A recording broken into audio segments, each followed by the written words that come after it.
Before God blesses your life, He will remove things from it. And here's what most people don't understand. It won't feel like a blessing at first. It will feel like loss. It will feel like confusion.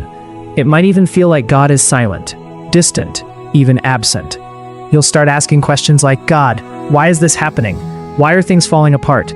Why am I losing what I prayed for? But what if what you're losing right now is actually God making room for something greater?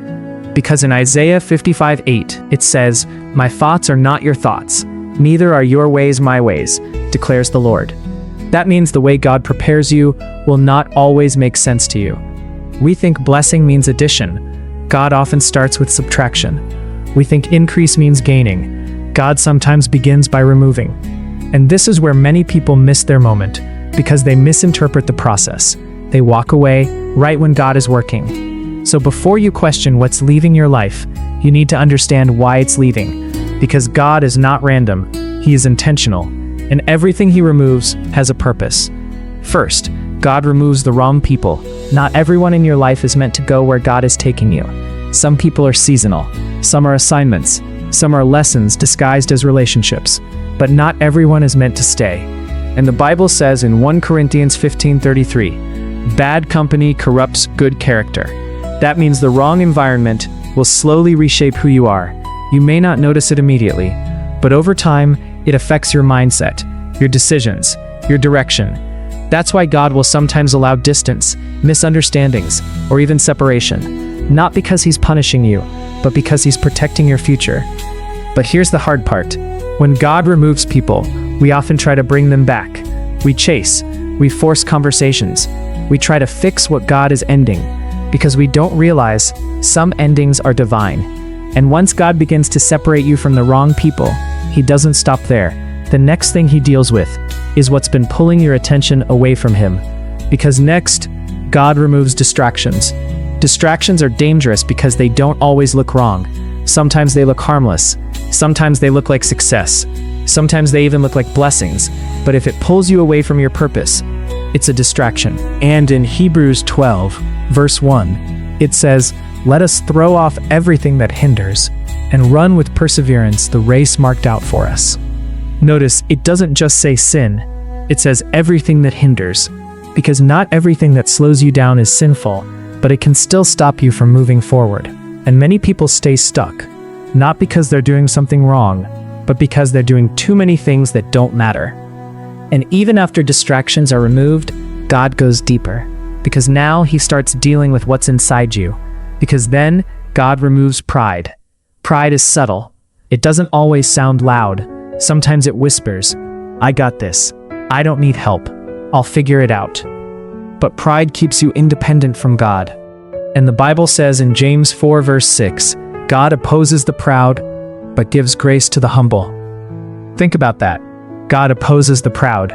Not ignores, not delays, opposes. That means pride can block what God wants to do in your life. So what does God do? He allows situations that humble you, situations you can't control, situations that break your confidence in yourself, so you can build confidence in Him. Not to destroy you, but to realign you. And when pride begins to fall, God starts dealing with the patterns in your life. Because after that, God removes toxic habits, habits you've become comfortable with, habits you defend, habits you secretly know are holding you back. Because you cannot step into a new season with old patterns. That's why Galatians 5 verse 7 says, "You were running a good race. Who cut in on you?" Sometimes it's not a person. Sometimes it's a pattern, a habit that slowly drains your discipline, your focus, your spiritual hunger.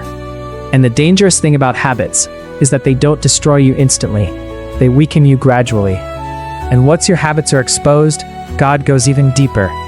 Because now, He deals with what you depend on. Because next, God removes false security, the things you trust more than Him. It could be your money, your job, a relationship, your plans, even your own strength. And the problem isn't having these things, the problem is depending on them more than God. That's why Proverbs 3 verse 5 says, "Trust in the Lord with all your heart, and lean not on your own understanding."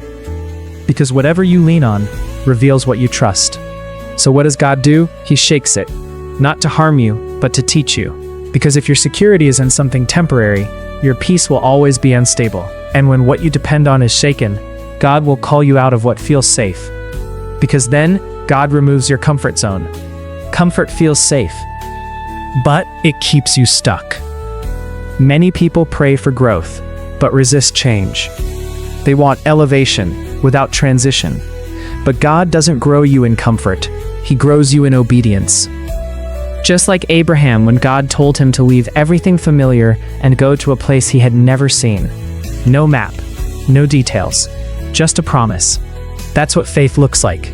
And after all of that, after the people are gone, after the distractions are removed, after pride is broken, after habits are exposed, after security is shaken, after comfort is gone, there's one more thing.